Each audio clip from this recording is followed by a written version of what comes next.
took a machete, like it's like a sickle, like we use in the farm for reaping the rice grains. He took it and he went to that teacher's home, and at night he was going to kind of slash him. And then Bhaktivinoda Thakur caught hold of him and threw it away, and took it away and threw it away. And his two brothers were very naughty as compared to Bhaktivinoda Thakur or Kedarnath. His two brothers, Kali Prasanna and Haridas, were very naughty. What they used to do, there used to be a lot of beehives where they lived, and they used to break it and steal honey. And their mother used to come and touch their bodies to see if their temperature is little, it's warmer. That means they have drunk so much honey.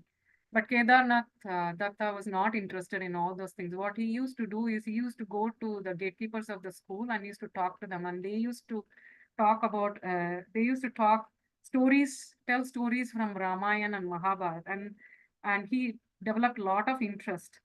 And in turn, he would go home and recite the same stories to his mother and maid servant. So mother was very pleased by Kedarnath's progress in learning about the scriptures. And what she would do is she would send some gifts through him to those gatekeepers, like rotis, dal. And when he was in 8th year, uh, his both brothers had, both brothers had some contaminated food prepared by a well-meaning relative. But what happened was, um, Kedarnath's brother died. Kali Prasanna died. He left the world, and he was brought back to Ulagram from his maternal grandfather's place. And at age 9, he studied astrology from one by name Jagat Bhattacharya. So this is his childhood schooling time uh, stuff. Then he has some memories of Durga festival, because West Bengal is a place where Durga festival is celebrated with big pomp, and a lot of money, like, and a lot of people celebrate. Even today, if we hear about Durga Puja, we only think about Calcutta, West Bengal. That was the thing. So what happened was, Bhaktivinoda Thakur um, never used to like, he likes festivals, but never used to like what was going on in the name of Durga festival. So always he used to go to his maternal grandfather's place, and he used to enjoy the festival, excepting he mentions that several goats and bulls that were offered, he felt very disgusting that in the name of puja, they used to offer um, goats and bulls as offering sacrifice, and they used to eat it. And there is something called Dola Yatra. He used to stay away from that, during which there's a sacrifice used to happen. He used to like watching the festive bonfire. They used to have festive bonfire. During the Durga Puja on the 9th day, it's for 9 nights they celebrate. On the 9th day, many buffaloes and goats would be killed as a sacrifice. And late night, what they would have is the poets, or the kavi ganas, as he calls them, the poem reciters, would scream loudly that would hurt Thakura's ears.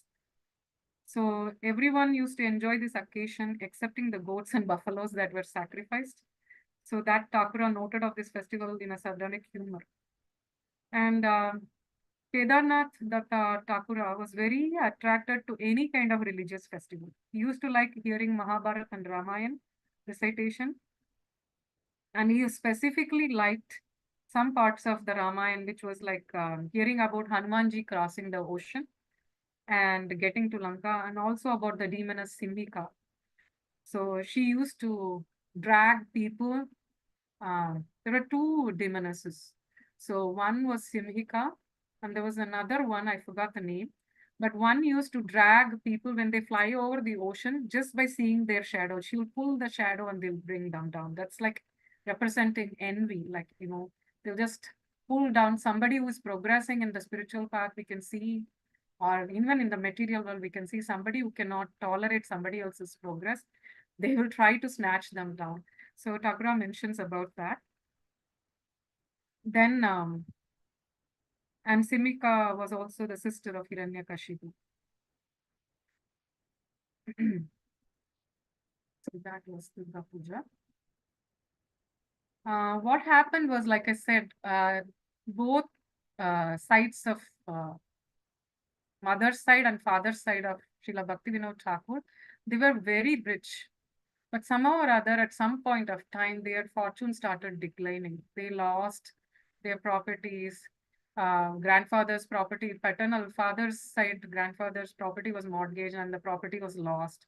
Mother's side also, one uncle, maternal uncle died, and some inauspicious things started happening to his maternal grandfather after that, because of which they lost all their properties. And they fell in debt and was given a bad advice. His grandfather was given a bad advice by some swindlers that, you should remarry to produce a heir, and that did not work. So his elephant, horse carriage, everything were all sold, and the Durga festival was celebrated by taking loans. So this is what happened because of the decline of future. And then comes Srila Bhaktivinoda Thakur's marriage. Bhaktivinoda Thakur got married at the age of 12. His mother arranged for his marriage with a 5 years old. Those days, this was common. There's a 5-year-old girl from Ranaghat named Shaya Mani, daughter of Sri Yukta Madhusudana Mitra. And then soon after his marriage, his maternal grandfather died at Bhavanipur. There's a place called Bhavanipur, and he died. And then Nath left from Bhavanipur. He was there with his wife at his grandfather's place. When grandfather passed away, he was there for the ceremony, and after that, he left from Bhavanipur and went to Calcutta.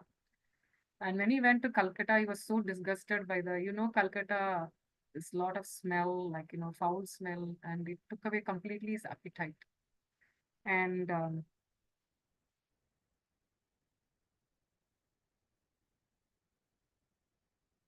so he felt very weak. And then he went to the famous Kali Ghat. Anybody from Bengal would know, or even from Odisha, if you have probably visited Kali Ghat, you would know how it is. And he could not appreciate anything there and felt disgusted because of the smell and everything. He then returned to his birthplace, which is Hula, and he also wanted to manage the his grandfather's estate. And somehow he managed to, at the very young age of 12 years old, he somehow managed to pay off the debts which his grandfather left after their decline of their property and everything, decline of their fortune. Now, his studies continued, and Kedarnath's maternal aunt, she convinced the Bhaktivinoda Thakur's mother, Kedarnath's mother, to send him to Calcutta for his studies. And she said she promised her that, Kedarnath is young, so but I will take care of his needs as a mother, like, like my own son, I will take care of his needs. You please send him to Calcutta, let him study here. In Hula, there is nothing much there, so let him study here. So at age 14, his maternal uncle, Kashi Prasad Ghosh, tested his English language knowledge and was impressed with Kedarnath's intelligence and gave him a mirror. And Kashi Prasad his uncle was a journalist and the editor of Hindu Intelligencer at that time. So amongst his friends were the Englishman Major Richardson, who was a noted author and journalist as well. So he was trying to get him into the English class. So he enrolled him in the Hindu Charitable Institution School and studied there for 4 years from 1852 to 1856. And when he was there, he won a lot of prizes and he won first prize and obtained a medal in his annual examination.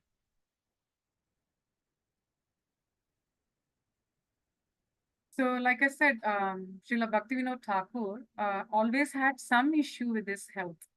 Like he would get fevers or he would get boils, or fevers were more common. And then ulcers, stomach ulcers. He often used to get stomach ulcer because of acidity issues. That's how, but he was always steadfast. Like I said, like he was always steadfast in his devotional service. So in his first year during rainy season, he got very sick and very weak. And he returned to Ula from Calcutta to be with his mother, and she took him to a fakir. those days, this was there like a fakir who chants some mantra and they will cure them. His name was Chanda, and he performed something like an exorcism. Exorcism is like, jadoo, in kala jadoo or whatever jadoo. To with some leaves, it's called bakash leaves, and gave Thakura to eat some other leaves called gura leaves to eat. And the fakir gave a mantra to chant and also told his mother a specific diet to be given to his son so that he can be cured from this uh, stomach problems and other issues. So, so she gave him only rice and vegetables at that time, with a ripe tamarind in particular.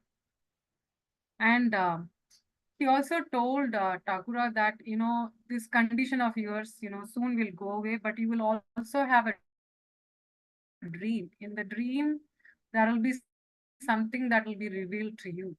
And he said, please don't eat demigod prashadam. You stop eating demigod prashadam. And the fakir also had a guru by name Golok, and he introduced Takura to his guru Golok.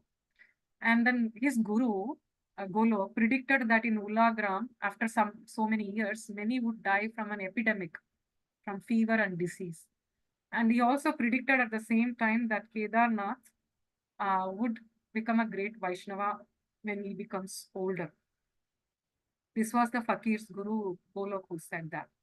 But the fakir also said when what will come in his dream, he hinted Kedarnath that there will be a dream to you, something will be revealed. And Srila Bhaktivinoda Thakur or Kedarnath Das actually mentions in his autobiography, saying that he had a dream after this procedure was followed, that mantra was given to him.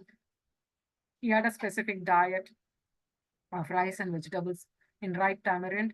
What he did was he had a dream, and in that dream, he saw a black snake. A snake crawled out of his body, and then afterwards he got all right.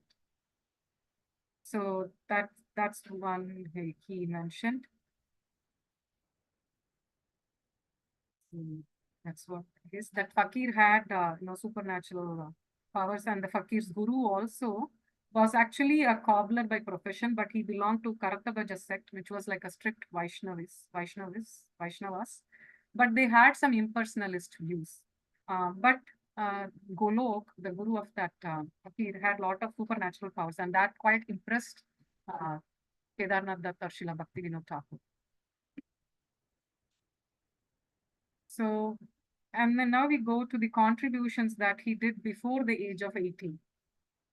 Before the age of 18, he contributed articles to the Literary Gazette and the Intelligencer, because that was introduced by his uncle, um, who was Kashi Prasad Ghosh, who introduced him to Major Richardson. So at that time, that was British rule. So they had Literary Gazette and the Intelligencer, the Hindu Intelligencer. And he contributed articles to those two newspapers and magazines. And then he composed two books of the period about, the Porus and Alexander the Great was there. It was an epic poem which he intended to complete in 12 volumes. So he wrote the poems, and he joined various debating clubs and exchanged thoughts on spiritual and literary topics with Krishnadas Pal, Devendranath Tagore, and his two sons, Vijendranath Tagore and Satyendranath Tagore. Please note that these Tagores are the same Tagore Rabindranath's brothers, who was the famous poet. So Srila Bhaktivinoda Thakur addressed Vijendranath Tagore as his Barodada, like a big brother. They were very close friends, and they used to always get together and discuss about philosophies and then controversial views of the. Later, I will explain that there was Raja Ram Mohan Roy, or Ray they call. He introduced something called Brahma Samaj or Brahmo. So there was some controversial views about it, and the Tagores were great followers of Raja Ram Mohan Roy's Brahmo Samaj.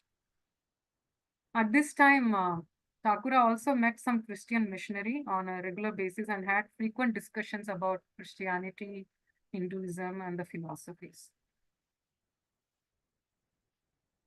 Then Then when in 1856, he enrolled in a Hindu school, which was later known as the University of Calcutta. Um, in that year, a university was started and classes. So that was the first year it was started, and the classes were held in the Presidency College. And he also wrote poems at that time, and those got published in the Literary Gazette again. He also studied Quran. He studied a lot of scriptures, Quran, Bible, and commandments. So he was very well versed in topics of other religions as well. He was not only focusing on our own, but he was taking advice and instructions from other religious scriptures as well. As per that mystic guru he had met earlier, who's Golo, when Kedarnath went to Ula, he saw the entire village impacted by cholera, and his sister had passed away at that time.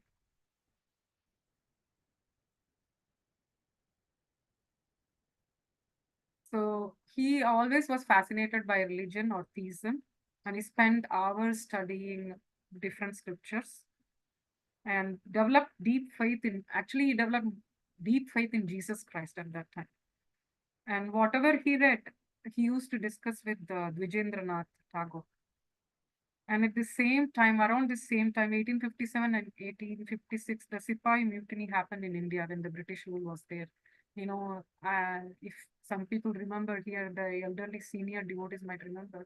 At that time, the Sipahis, the soldiers of the Indian soldiers in the British, under the British rule, they were expected to bite the pork fat, what you call the bullets by the mouth and remove the cartridge and load the guns. So that was a big no-no for Hindu soldiers. So the Sipahi revolt of Sipahis that started at that time. So he was pretty much in the middle of all this chaos. He was doing his college. Then his grandfather, his paternal grandfather in 1858, he actually called him to a place called Mangalapur, where he was living. His grandfather, paternal grandfather, was living in Choti Mangalapur in Orissa.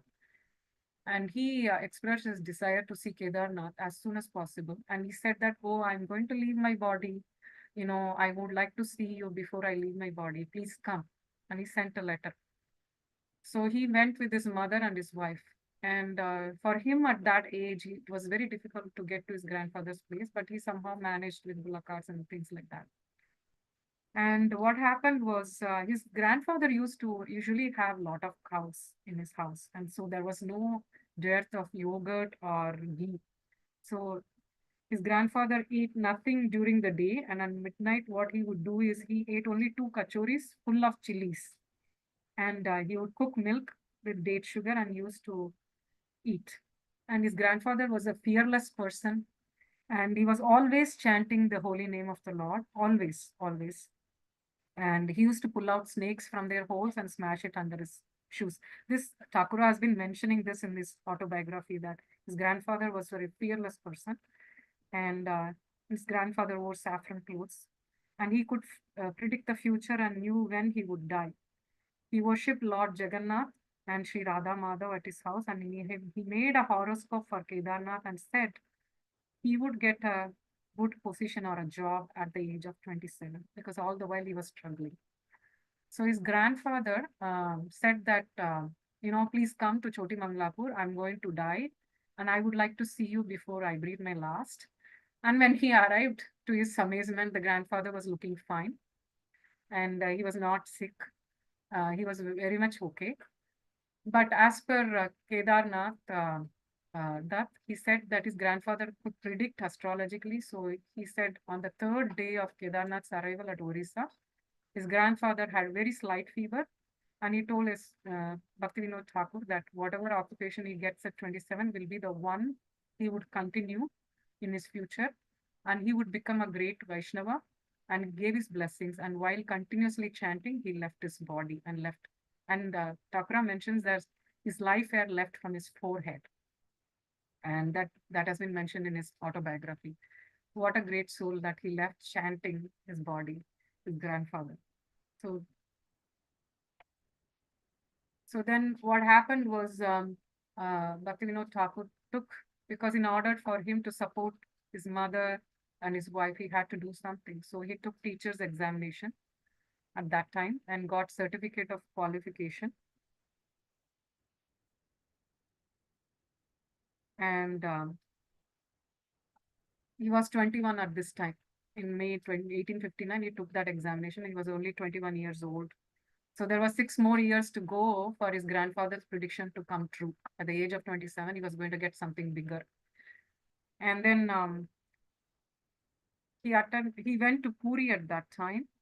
So he attended the Chandan festival at Jagannath Puri Dham and returned to his grandfather's house. After grandfather's death, he performed all the ceremonies and then he went to Jagannath Puri Dham, returned to his grandfather's house, where his mother and wife were living. Then he received a sixth grade teacher's position in Cuttack, and his salary was only 21 rupees per month, and that was insufficient for him. So in March 1860, then he applies again and he gets a headmaster position at Badrak school. So he shifts to Badrak from Cuttack. He started getting little more, double the amount he was getting. He started getting 45 rupees per month. At this time, he wrote a book called Maths of Orissa. That was a famous book. Uh, so then he visited all major temples of Orissa as per his grandfather's wish. Then in 1860, his first son Annada was born and he received a fifth grade teacher's appointment in Midnapur.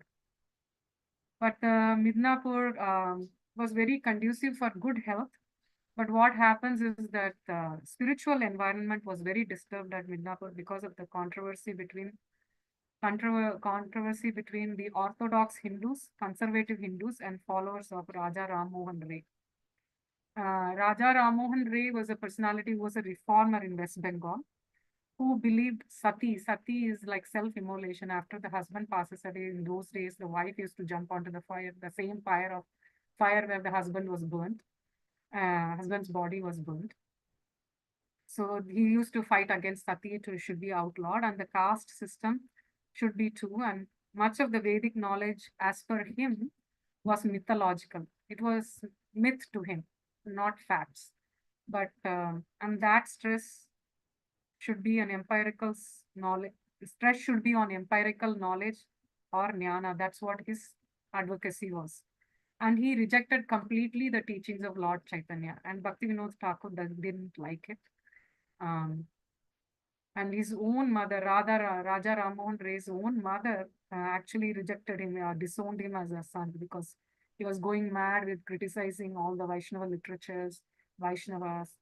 Uh, Bhaktivinoda Thakur actually liked the idea of, um, taking out the sati or outlawing the sati, but his Ram Mohan Ray's idea was to actually depreciate Lord Chaitanya's teachings. That was not okay with him. And Raja Ram Mohan Ray criticized a lot of the uh, Vaishnava literatures, and however, he accepted the authority of Tantras. The Tagores, on the other hand, the Tagores also favored Raja Ram Mohan Ray. So, yeah, so he never agreed with Raja Ram Mohan Ray's philosophy. So he used to read a lot of Christian scriptures, and that was better because that contained a devotional component in Christian scriptures than reading Raja Ram Mohan Ray's Brahmavad. So, and he used to read all books by Western philosophers also, like Theodore Parker. He was an American transcendentalist and theologian. So that was it at that time in 1859. And then when the inclination to Vaishnava philosophy started was there was a Jati Vaishnava, means he was born into a Vaishnava to whom he was talking. So from him,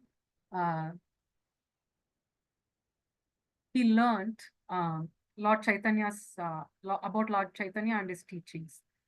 And the Jati Vaishnava told him that these teachings were available in a book called Chaitanya Charitamrita. Until then, Srila Bhaktivinoda Thakur was not aware of this because it's not that Bhaktivinoda Thakur was not a Vaishnava at that time. It's just that Lord Chaitanya is playing, it's just a pastime that Bhaktivinoda Thakur is just now getting to know that there's something called Chaitanya Charitamrita, though he was empowered to know about all of these things. So Srila Bhaktivinoda Thakur, at that time, what happened, he recalled that a servant of his grandfather chastised some so-called Vaishnavas for catching fish. Because in Bengal, if you know, even if you note now, the Brahmins of Bengal, the women or the men, they eat fish. But this servant of his grandfather chastised them for catching fish and eating them because they were killing the fish and eating it. So that actually intrigued Bhaktivinoda Thakur to know about more about Vaishnavism. He had also observed the activities of Shaktas, the worshippers of Shakti, who sacrificed animals and ate them and considered these activities. He considered these activities very disgusting. And then he further recalls seeing in his youth a Vaishnava called Jaga, who danced and chanted, crying torrents of tears in the ecstasy of singing the holy name of Krishna. He saw him in a temple, this Vaishnava by name Jaga. He's a Jati Vaishnava, and he was like chanting and he was always crying when he was doing Kirtan. So that moved him, and he wanted to, he was more inquisitive and he wanted to know more about Vaishnava philosophy. And then he had a former teacher by name Dal Saheb, who used to send some books to Kedarnath, and he used to discuss at length and developed a feeling for bhakti, and those books were related to bhakti. But Srila Bhaktivinoda Thakur mentions that he did not start to practice bhakti even at that time. He was 21 years, 21, 22 years old.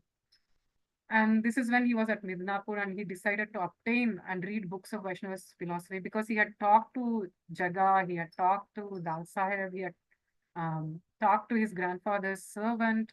So they were all pointing towards Vaishnava philosophy.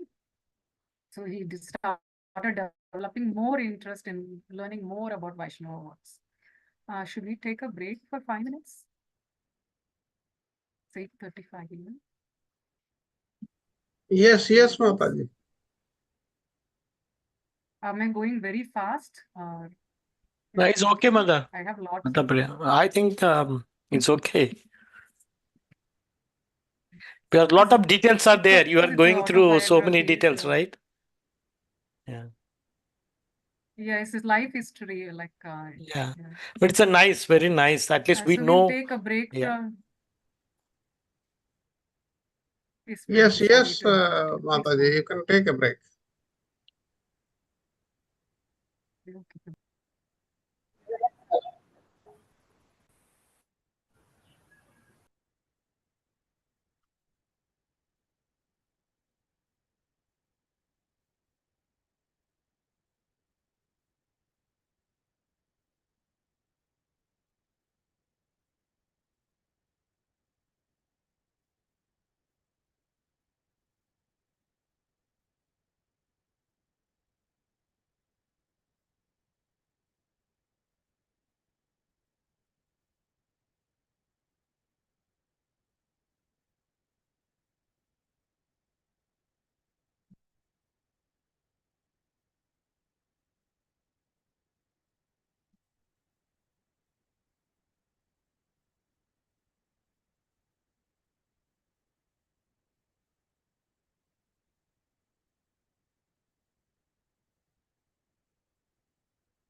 Shall we restart? Shall we start?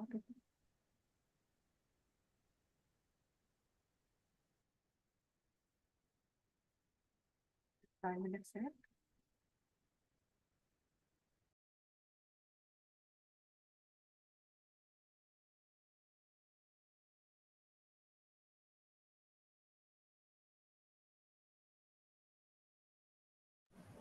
Please start, Mataji. Okay.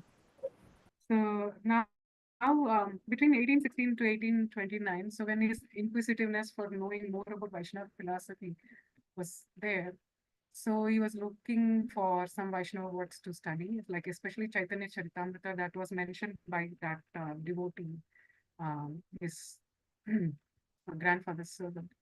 So the Vaishnava works like Narottama Vilasa, Chaitanya Charitamrita, Bhakti Rasamrita Sindhu, Hari Bhakti Vilasa, and Srimad Bhagavatam were published in limited editions by some printers. And he tried to acquire some copies of it. But so after some time, this important work was somehow neglected after this limited edition. And printing fell into the hands of a publisher by name Bharatala, and they started to publish on inferior paper. And the translations were also not appropriate. And then what happened was they started, because the demand started becoming more, they started publishing on inferior paper and releasing many versions of it. And to make things worse, they actually, the translations that they had were Sagajiya versions of the scriptures, like misinterpretation of the scriptures. So, and what happened was at that time, the people were very simple. When these books were released, they grabbed those copies. And because they were very simple in thinking, they took up these Sagajiya versions of the scriptures, and these teachings started growing. So Sagajiya ideas started proliferating basically and became very popular among the common people. And this caused confusion about Lord Chaitanya's original teachings and the Goswamis. So this happened, and Srila Bhaktivinoda Thakur also mentions this. And next slide. And in the year, at the end of 1861, Srila Bhaktivinoda Thakur's wife became very ill and left her body. And their son, who was only 10 months. Remember, I told that there was a son by name Annada was born. He was only 10 months old, the first wife of Bhaktivinoda Thakur. She left her body. And it was a very difficult time for him, and it was a grieving time for him. And he says that it was a difficult time, and I endured this grief like a warrior, according to the Psalm of Life. The Psalm of Life is in the Christian scriptures, in the Bible. So he was enduring it like, as a warrior. He was trying his best. And after that, even he got sick with swelling in lungs, and he prayed to God, like both the formless. At that time, he didn't know the God, like how we worship in Vaishnava Sampradaya, like, God as a form, like, this Sargun. So he was not sure whether God was Nirgun or Sargun. So he prayed to both the formless conception of God and the conception of spiritual form of God, but could not determine how both concepts were simultaneously true at that time. Then 2 months later, because of the insistence of his mother and other relatives, his mother actually, what happened was his mother tried to help raise that child, the son of Bhaktivinoda Thakur, but she was also getting old and she could not manage. So it was getting difficult for her. So she asked him to remarry. So Kedarnath, he remarried 2 months later, and he married a lady by name Lalita, the daughter of Gangamanya Ray from the village of Jatpur. The same Srimati Lalita was later known as Srimati Bhagavati Devi after she got initiated, and she was a very good wife and sincere Vaishnavi, and she followed the footsteps of her husband Kedarnath Datta, Srila Bhaktivinoda Thakur. And some of his relatives even criticized him for marrying so quickly after the first wife's death. I know, how the Indian community is like, sometimes they don't understand the gravity of the situation and they just go whatever they like, they just say. But he personally concluded that there was no blame attached to it, and he said everything, God will take care of it. After this situation, he had different jobs, but they were all unsatisfactory positions as a tax collector or a clerk in the collectorate. So he returned to Bengal to a place called Bachala, where he received a clerk position with a better salary. So that's where he started working. Now, in 1863, he wrote two poems, Vijanagrama and Sannyasi, and one English work, which was Our Wants. Many important literary men praised these three works of Kedarnath Datta, and it was reviewed in the prestigious Calcutta Review of 1863, volume 39. That's what he mentioned in his autobiography. That was actually published.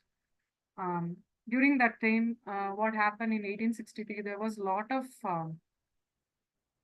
fights or conflicts or controversies between the followers of Brahmo religion by Raja Ram Mohan Ray and the Christians. So at one point, Srila Bhakti Vinod Thakur was requested to be the mediator between these two groups. And then these groups got angry with Bhakti. Instead of, they were fighting with each other. When Bhakti Vinod Thakur went to mediate between the two conflicting groups, they got angry at him instead. So then what he thought was he formed his own society, and many from Brahmo joined him at Burdavan Public Library. There was a public library at Burdavan, and he actually had more followers in it. And one of the speeches Bhakti Vinod Thakur delivered was, it was called Soul, and this was heard by one Mr. W.L. Haley. And this person is from the British government, and he saw his intelligence and his shrewdness and his vocabulary and his capability and capacity of Srila Bhakti Vinod Thakur, and he said that he will try to help him get a better job. So this was Mr. W.L. Haley, who actually tried to help him at a later point of time, getting him a better job. So in 1864, a daughter was born to him by the second wife. And then he also gave his law exams at that time in Burdavan while living in Chuvadanga. And he also got a recommendation from Mr. Linton, who is also from the British government, to get a better job. And Mr. Ailey was also recommending him for a better job for Bhaktivinoda Thakur. And slowly, Bhaktivinoda Thakur was realizing that his grandfather's prediction was coming true at the age of 27. So at this point of time, he got appointed as the Deputy Registrar of Assurances with the powers of Deputy Magistrate and Deputy Collector. And once he got that, he got a salary. This job was in the court of Chuvadanga for a salary of 50 rupees per month for a year and a half. And then after that, he was unemployed again. Then Mr. Haley brought him with this recommendation. So while he was there, he actually developed a bleeding ulcer. He went to Chapra to give again his exam. At that time, he developed some bleeding ulcer in his stomach, and he was having a lot of pain and diarrhea and vomiting. And he traveled in a weakened condition to give a government service exam, and he was unsuccessful because he could not prepare well. But in Chapra, when he was there, he got the chance to visit Gautama Rishi's ashram, where he lived, and he promulgated the Vedic science of logic called Nyaya. So Kedarnath spoke about Gautama Rishi and encouraged the people of Chapra to actually learn and organize a school for teaching the Nyaya Shastras. But he himself didn't, get involved in that Nyaya Shastra school and things like that, but he only encouraged the people of Chapra. In 1883, the cornerstone for the school was laid by Sir Rivers Thompson, the then Lieutenant Governor of West Bengal. So after that, he went by train to West India for 13 days and toured Vrindavan. He went on a pilgrim tour for 13 days after he became unsuccessful in his exam. So he just went to Vrindavan, Mathura, Agra, Prayag, Brijpur, and Kashi. And he stated that his bhakti was still mixed with jnana at that time. He returned home after the 13 days pilgrimage, and he met a man who promised a special herbal preparation to cure his health condition. So, and that seemed to, he actually could not find one part of that mixture which is called Multani heen was available in Chapra. So he could not find that. His body continued to suffer from colitis and other pains. Then he was encouraged to take up the government exam again by the Registrar General, Mr. Beverley. So Kedarnath Datta went for exam at Patna, and after the exam, when he returned home, he came to know that a daughter by name Kadambini was born. And in 1867, June, he passed the government exam and requested transfer to Kishanganj. And this is where he found that one piece that was missing from his herbal prescription, which was Multani heen, and he got that and he started having it. And with careful diet, his health started improving very much on that. And his preaching days started in 1868. He was appointed as deputy magistrate of Dinajpur, and he met many Vaishnavas. While he was in Dinajpur, there were a lot of Vaishnavas who were living in Dinajpur, and he met them all. And they were under the patronage of great Zamindar of Dinajpur. His name was Ray Sahib Kamala Lochan, who was himself a descendant of Ramananda Vasu, a great devotee of Lord Chaitanya. So somehow, Srila Bhaktivinoda Thakur's whole life, like until this point, he was going here and there to find more about Lord Chaitanya, but then his desire, intense desire from inside to know and inquire about Vaishnavism, brought him to this place where he was again connected to devotees. So he was connected with the Ray Sahib Kamala Lochan, and he used to talk about Lord Chaitanya with him. And Srila Bhaktivinoda Thakur also requested his agent. He had an agent because he was a magistrate, district magistrate. So he had an agent by name Pratap Chandra Ray to secure a copy of Srimad Bhagavatam and Sri Chaitanya Charitamrita. And he also bought a book by name Bhakta Maal. So then he started reading Chaitanya Charitamrita and developed some faith in Lord Chaitanya. And on second reading, he understood that there was no Pandit equal to Sri Chaitanya. And he mentioned that from his childhood, the seed was planted and he experienced Anuraga, and with great humility, he prayed to the Lord to understand the mystery of the matter of Lord Chaitanya, instructing on worshipping Lord Krishna, who is often misunderstood. Because if you talk to the common public, Lord Krishna had so many wives, people talk all sorts of nonsense. So with this sincere prayer, things started revealing itself at the right time, at the right moment for Srila Bhaktivinoda Thakur with the Lord's mercy. And day and night, he started reading about Krishna Tattva, and he prayed to the Lord to give him intelligence to understand this mystery. And he was bestowed by the Lord with his mercy. And from that point, he says he knew Lord Chaitanya as God. And this is the point where he knew Lord Chaitanya as God. So he wrote ecstatic poem on Lord Chaitanya's glory in 1868 called Satchidananda Prema Lankara. And naturally, now the character of Srila Bhaktivinoda Thakur was evolving, like emerging out after, when he started reading out the Chaitanya Charitamrita. And his spiritual qualities, which were hidden so far by Lord Krishna, they just started coming out now. And please know that, even though his autobiography says all these things, please know that he was Lord Chaitanya's potency to spread to the world the glories of Lord Chaitanya and Vaishnavism and everything. He was sent to this world as a great preacher, and he was a Nitya Parsha. So that's what I just wanted to say. And in 1869, his wife gave birth to a son, and once he was born, within a month, passed away. And at the same time, his father-in-law also passed away, his wife's father. So actually, this grief was so much that it made him take 3 months leave, and he went on pilgrimage again. Then he got a transfer to a place called Champaran from Dinajpur. And when he went to Champaran, he saw, this is a pastime, When he went to Champaran, he saw that the people, the local people, the villagers were worshipping a ghost on a banyan tree. And the local court judge also was under the spell of this ghost, Brahma Daitya.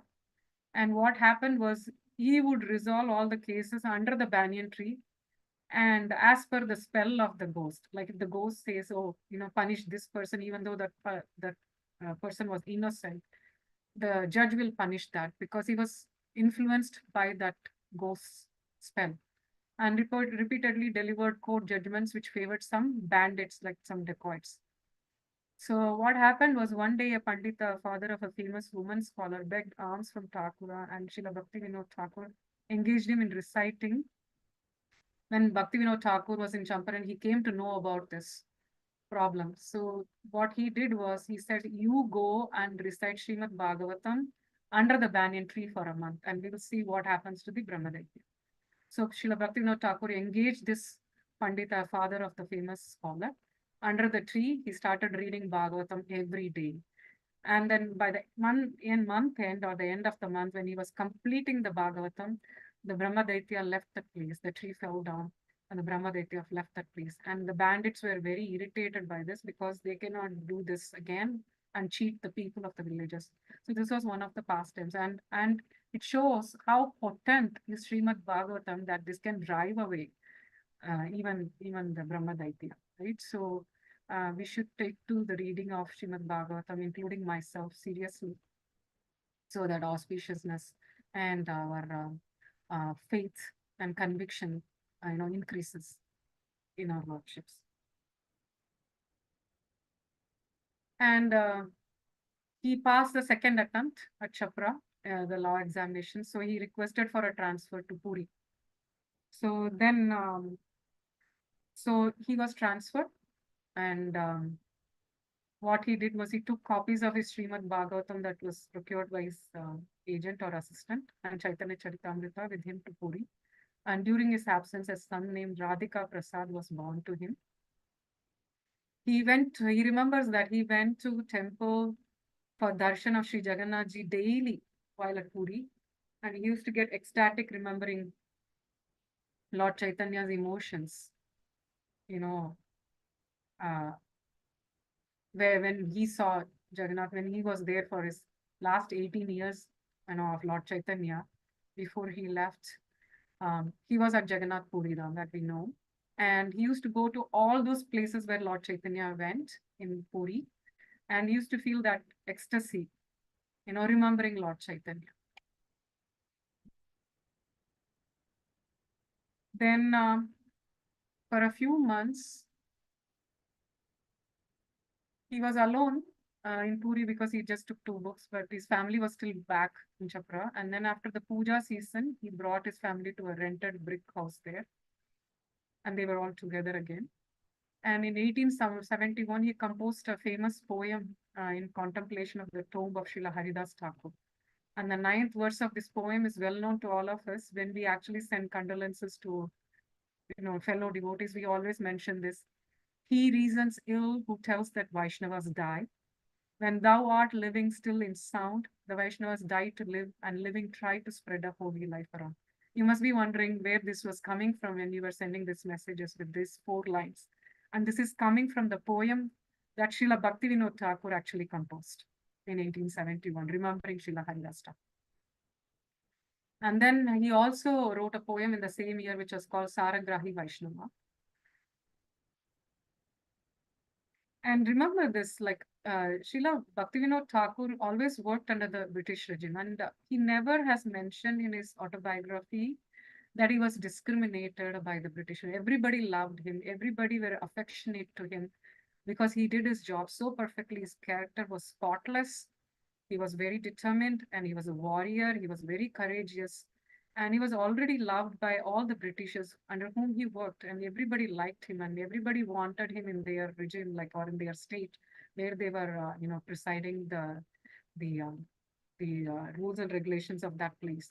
So Bhaktivinoda Thakur never mentioned that he was hated or he had, racistic attitude or from somebody, was ill-treating him. Never he said that in his autobiography. He was always favored by Mr. Haley, Mr. Linton, and Richard Townsend, whoever was there. So they all liked him and they all wanted him in their state where they were holding their um, chair there. And his feeling of devotion were stirred and revealed by stay at the Dharma. And he wrote an essay called To Live God, was published in a journal of Tajpur on August 25th, 1817.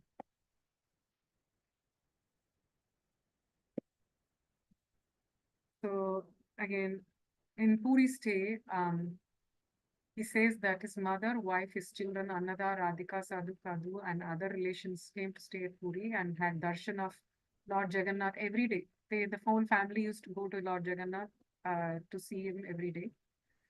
And then one commissioner by name T. Ravan Shah was very pleased by Thakura's watch over the affairs of the temple because he was given the responsibility to take care of the temple affairs, Jagannath Puri Dham temple affairs on behalf of the British government.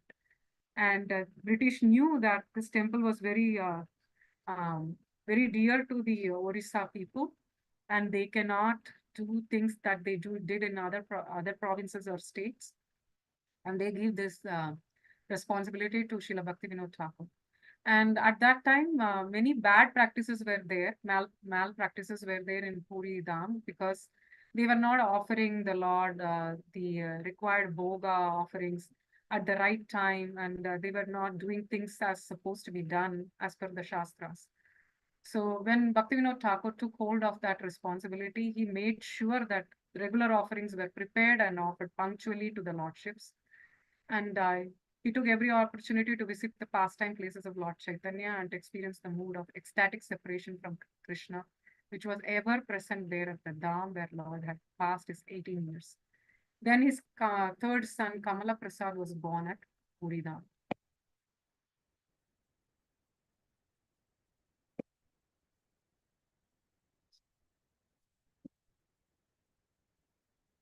So one other pastimes here is about a person by yogi by name Vishakishan. This you all might have known before, but I would just like to mention it here.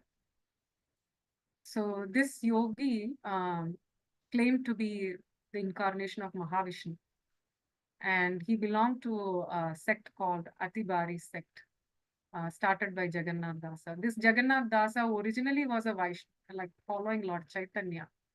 And, Lord Chaitanya instructed him to actually spread Krishna consciousness or devotional service to Jagannath Dasa.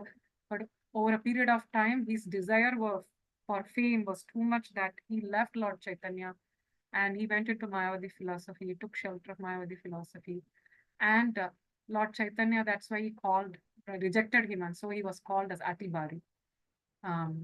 So this Vishakishan was a disciple of this Jagannath Dasa, and he was a yogi, mystic yogi.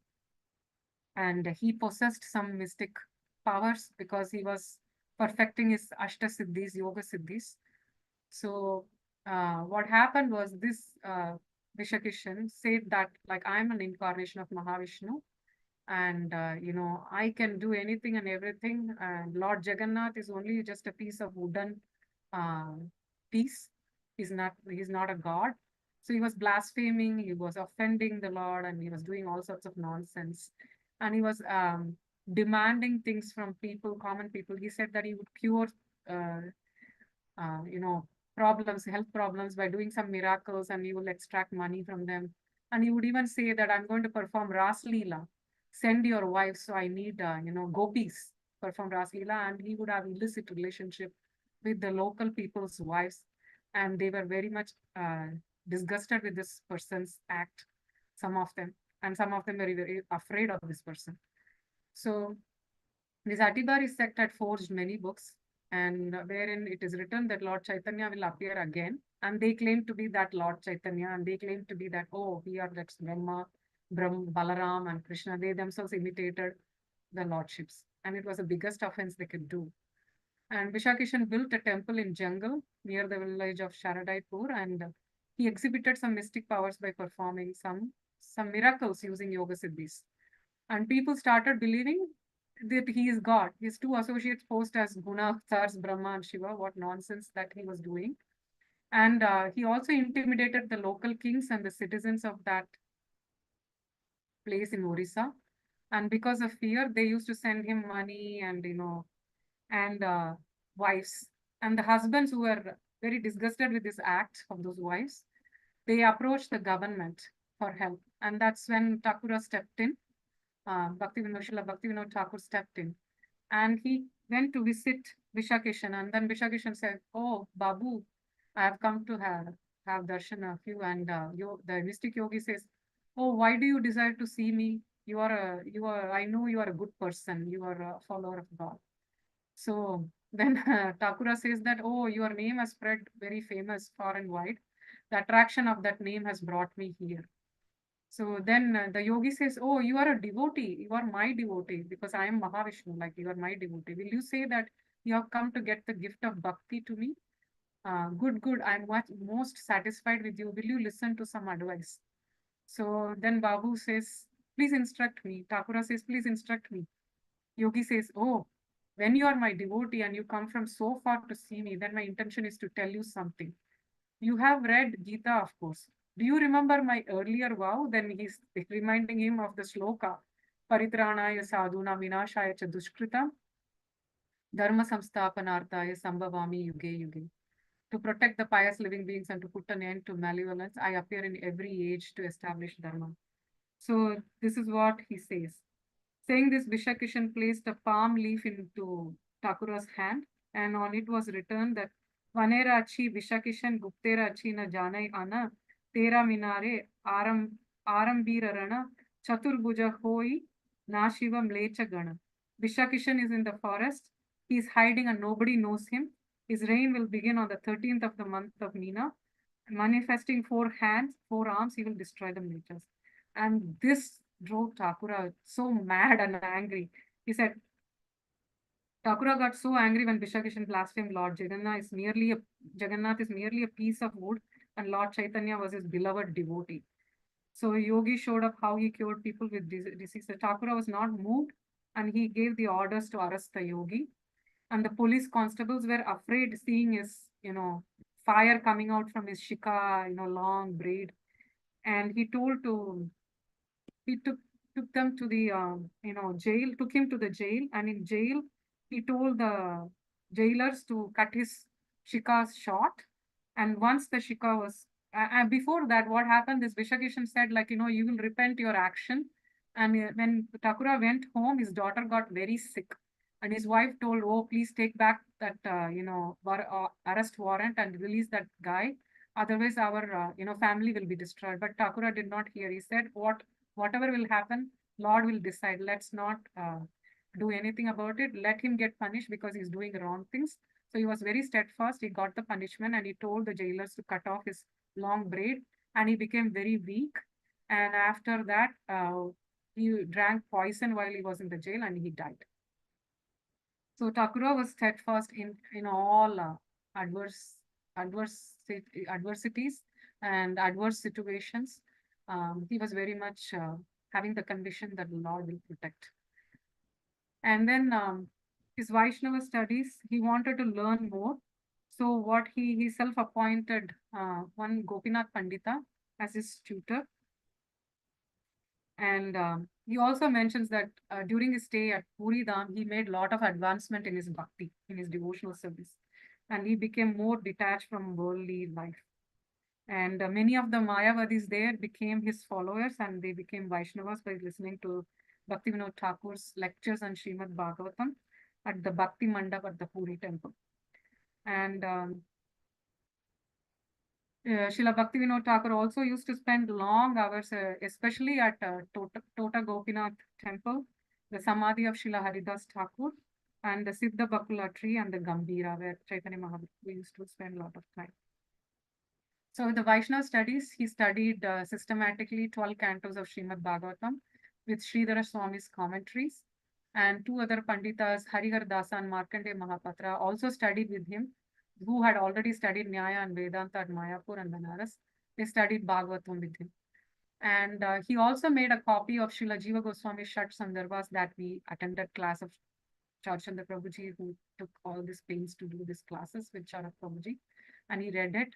Then he read Govinda Bhashya by Srila Baladev Vidya Pushna, and then Bhakti Rasamrita Sindhu, and Hari Bhakti Kalpalatika by an unknown author. And Sri Bhaktivinoda Thakur was very impressed with that, and he published it, and later it was published by Srila Bhakti Siddhanta Saraswati Thakura. And then he also composed Datta Kaustuba in 1874 with 104 verses on Vaishnava philosophy with commentary. He composed shlokas of Krishna Samhita, which was a very famous work. And Krishna Samhita he shared with the Western world too, but it was in Sanskrit or Bengali, so the Western world people could not read. But then later on he published it in, he had a commentary in English. In 1874 at Puri, his fourth son, Bimal Prasad, later to be known as Srila Bhakti Siddhanta Saraswati Thakur, was born. And Annaprashna was performed with Jagannath Prasad. And he used to also visit this Siddha Bakula area, and just the picture of the Siddha Bakula tree here I'm just sharing from the Google I took. And this is the like a diorama that they have there. And it is behind Kashi Mishra ji's house. And Sri Chaitanya Mahaprabhu personally arranged for Srila Haridas Thakur to reside at this place. And this became the Bhajana Kutir of Haridas Thakur. And he used to chant 300,000 names of Sri Krishna daily at this place. There was so like I said, the temple, Jagannath Puri Dham temple, was managed by management was given to Srila Bhaktivinoda Thakur.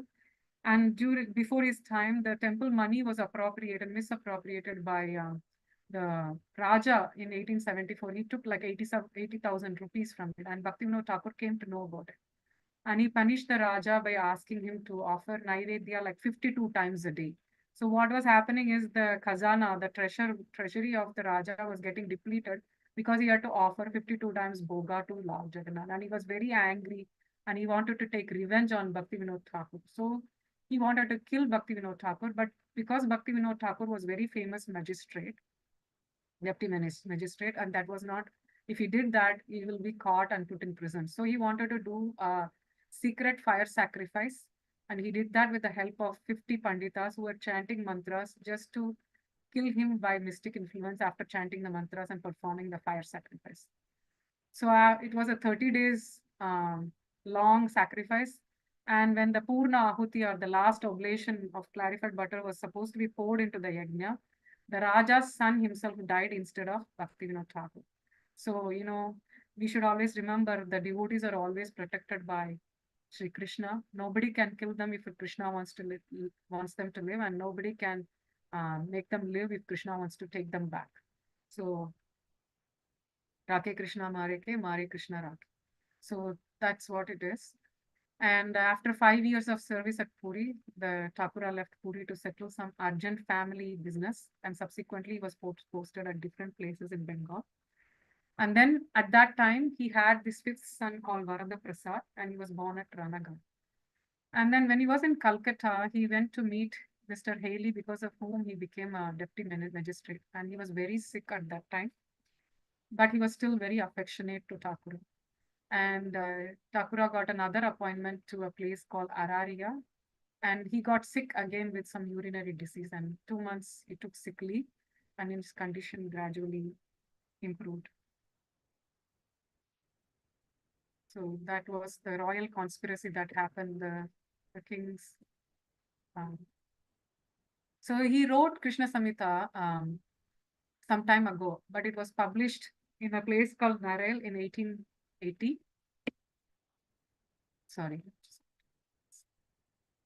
Mataji, can I interrupt you? Yes, Prabhuji. How much is left, or if you want to take another session, that is also all right if you are Yes, not able Prabhuji. to. Yes, Prabhuji, I have at least 11 more slides. Then that we can take on another session next weekend. I'll adjust the classes. Okay, Prabhuji. Now we can have the question answer session. Sure, Prabhuji. I'll stop Thank you, here. Mataji. Thank you. Thank Very nicely done and giving all the details. So it is autobiography. So maybe for some, I'm not saying it in a very right way. It's boring the way I'm delivering.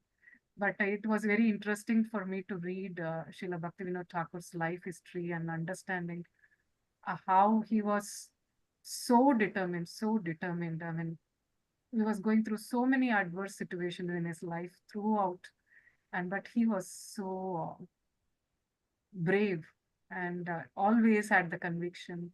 He was a great Nitya Parshad. So a little bit we can at least learn from his life, that to imbibe from his instructions and from his Lalasa songs, that our Guru shows the mercy on us, that we can follow in their footsteps. Thank you, Prabhuji. Hare Krishna. Thank you for giving me the opportunity. I'm not a public speaker, and whatever came out came out from sincere try and effort. So please forgive me if I committed any offense here. No, Mataji, very nicely summed up all the events. They are actually very exhaustive. In this small little time frame, it is very difficult to bring out all these events. Hare Krishna Mataji, so wonderful, Mataji. You far excelled yourself, I think. Very beautifully done. Very nice. And which book have you referred to, Mataji? Can you give the name of the book? Oh, Seventh Goswami. Okay. Okay, Mataji. Seventh Goswami. You are muted, Mataji. We can't hear you.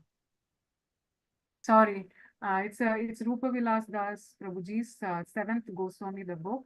It's taken from his autobiography, but this itself is extensive. I wanted to scan some pictures, but they are all in black and white, and they are not very clear to show the pictures, like his family pictures. Some interesting pictures are there. They are not in color, or they're not scannable. Like, it's coming very blotchy. So forgive me for that. I'm not able to show the pictures of his, but one of his pictures was the college picture, and his Babaji Veksha was the main picture there. Very nice, Mataji. Excellent. Thank you. Eager to hear more from you. Yes, Mataji. Yeah. Hare Krishna Mataji. Yes, Mataji. So wonderful, Mataji. All the blessings of Bhaktivinoda Hare Krishna Mataji. Dandavat Pranam. Dandavat Pranam. Very nice, Mataji. So pinpointly, you are telling everything is very clear, so fluently, and very nice, Mataji. Thank you. Thank you. I need your blessings to continue. Yeah, Exceptional Hare class, Krishna, Mataji. Dandavat Pranam to you. Such beautiful class. Hare Krishna Mataji, you nicely explained the matter. Very nice. Hare Krishna Mataji. Wonderful session. I mean, it's so inspiring to know about this exalted Vaishnava. I just had one question. When he saw that dream that snake comes out of his body, was there any meaning to that? Like, is it revealed somewhere? What does that mean, or what had happened actually? There was not mention of much in this book. I'm hoping that there is much description about the same thing in his own autobiography that he has mentioned. That's what they have mentioned in this book. But I am feeling, I may be wrong, it's just a speculation, so I don't want to go more over it. But I'm thinking there is something bad that was sitting in his, or somebody, some spell on him just came out in the form of that black snake. So he also told, like, that Fakir had also, instructed him not to have prasadam, demigod prasadam, specifically told him that. And he also told him to only have a specific diet, like, rice and sabji prepared in ripe tamarind juice.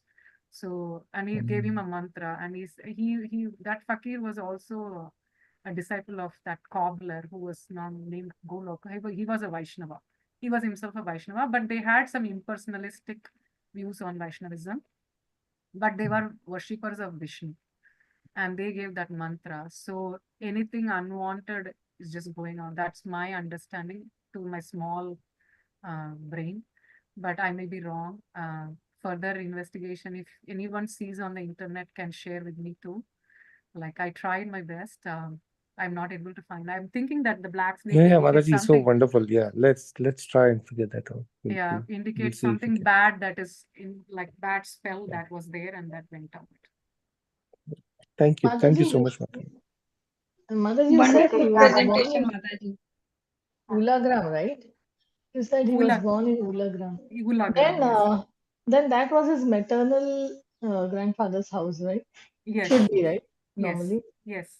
Okay, His because in paternal one of the, his paternal grandfather was in Choti Manglapur in Odisha.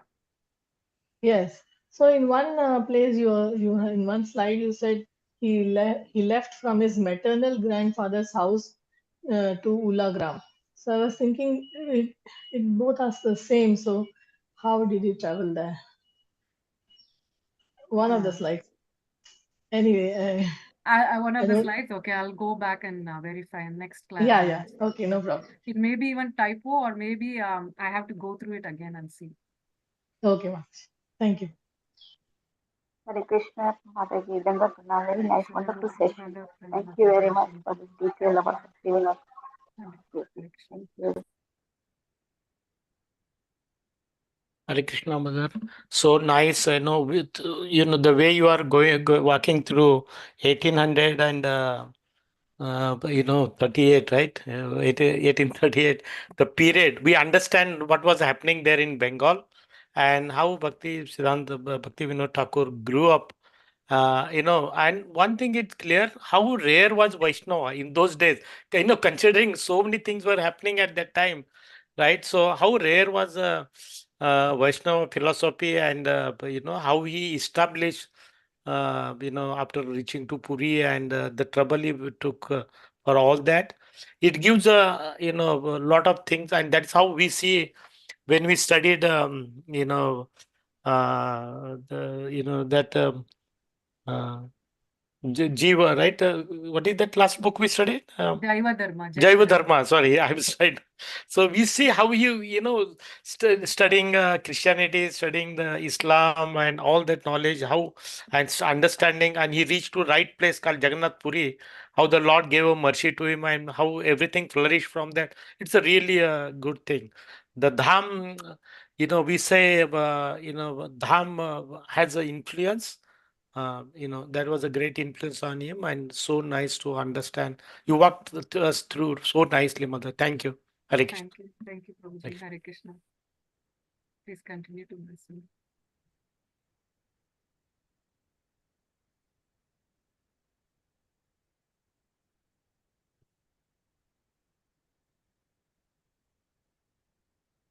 Mataji had referred one thing.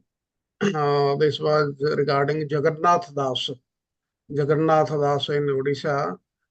Please remember the relationship of Jagannath Das with the Vaishnava sect, especially Chaitanya Mahaprabhu. But even as on today, more than 90% people here in Odisha, they study Bhagavatam written by him.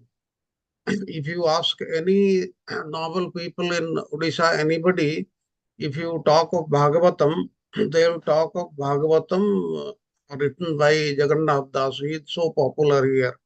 But yes, there are differences from the original Bhagavata in that Bhagavatam. But the people being simple, they take it what is given in the book. Oh. So was it very deviant? I read from Srila Bhakti Vinod Thakur's this autobiography, this book, that he was deviating from in terms of Mayavadi philosophy because he took yes. There are many other stories also. I'll not tell now. That is very, very true. I have also read it completely, the Seventh Goswami. So that is very true. What is given in the Seventh Goswami, that is very, very true. There is no doubt about it. But I just want to remind that he is still very popular here in Odisha because of his Srimad Bhagavatam. What happens? Srimad Bhagavatam has got 335 chapters, but his Srimad Bhagavatam has more chapters than the original Bhagavatam. Yes. And content-wise also there are many differences. Yeah, that's what I read. Yes, Yeah. yes, interpretations. That's why Chaitanya Mahaprabhu and his followers, they have not accepted it. How would you pronounce that word? Attibari or Atibari? But here in Odisha, that is pronounced as Atibadi. Atibadi. Oh, okay. Even that word is very much respected. There is a award here in Odisha, Atibadi Award, in the name of Jagannath Das, that is given to the literary figures every year. Okay, okay. Yeah, here the culture is a little different, and what we are learning from Bhakti Vinod Thakur, that is a little different. Actually, the common people, they do not know the difference between the impersonalism and the Lord having a form. We should know that both are correct. It is both, the Lord is both impersonal and personal. That means he has got a form. But to think that he does not have a form and he is always formless, that is what is not accepted by the Vaishnavas. That we have to understand. Here in Odisha, I will say 99% people, 99 or maybe more than that, they do not understand this aspect. So that is what is the fault. Actually, to be very honest with you, I never knew there was a word by name impersonalism. I never, until I came to ISKCON and started reading the books, that is when all these terminologies I started knowing. I was so ignorant of many things. Just worship, I used to be simple and worship. So these terminologies are all new to me. Like after joining, now it is not. But when I joined and when I started picking up books of Srila Prabhupada and reading it, that's when I knew something like this is there. Yes, this impersonalism, void, sunyata, all the things found in even in Buddhism and all that, they are for a specific purpose. And we have to understand the correct perspective.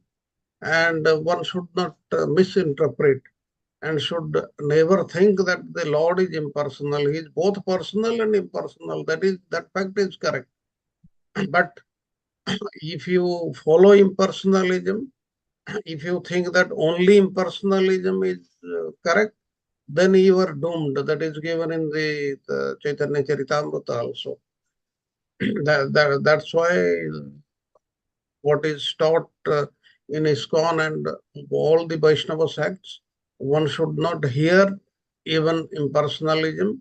One should not make friendship or mix with people who are impersonal because you may get affected by that. Lord is a person. This is all, and this is the basic. Yes. Thank you, Mataji. Thank you very much for the nice class. Then next weekend, day 2. Then you'll be able to complete? Yes, Prabhuji. It only has more 11 more slides because I have cut short. Lot of things are there, but I didn't know. I didn't want to leave many things that we know better. Okay. You can take the whole class. You can add something more also if you find and we can have discussion after that. Thank you, Mataji. Thank you very Hare much. Krishna. Thank you, Prabhuji. Hare Krishna Mataji, Dandavat Pranam. Dandavat Pranam, Prabhuji. Hare Krishna Mataji, Dandavat Pranam. Thank you very much, Mataji. Yes, Wonderful Prabhuji. class. Thank you. Thank you. Thank you. Thank you. Thank you. Wonderful material as well. Thank you very much. Thank you, Prabhuji. Thank you. Hare Bol. Hare Krishna. Hare Krishna. Thank you, Mataji. Wonderful presentation. Thank you, Mataji. So should we conclude with the Narsimha prayers? If anyone would like to do the Narsimha prayers?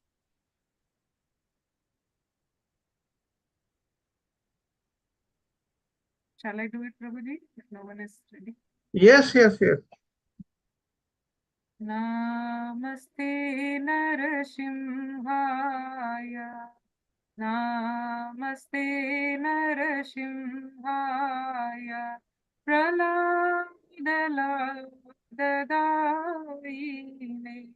Praladalagadayine. Hiranyakashipurvakshaha. Shilatankanakalaye. Shilatankanakalaye. Ito nirsimho parato nirsimho. Ito nirsimho parato nirsimho. Yato yato yami tato nirsimho. Yato yato yami tato nirsimho. Vahi nirsimho hridaye nirsimho. Vahi nirsimho hridaye nirsimho. Narasimhamadim sharanam prapade. Narasimhamadim sharanam prapade. Tava kara kamalavare nakam adbhuta shringa. Dalita hiranyakashipo tanu bringa. केशवधृता Narhari रूपा जय जगदीश हरे. जय जगदीश हरे. जय जगदीश हरे.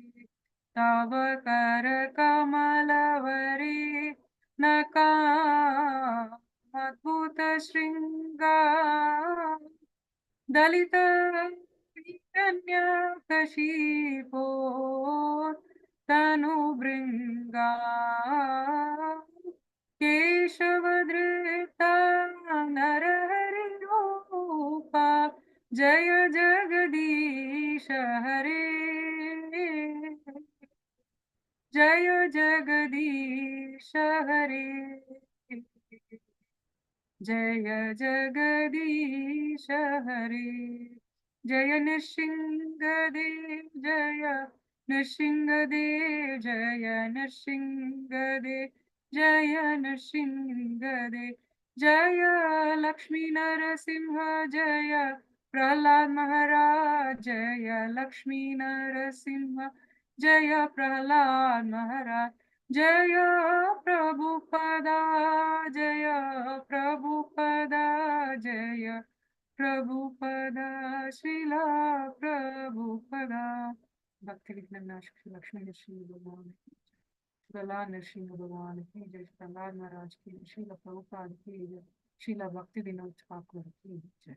Thank you. अनंत कोटि कृष्ण.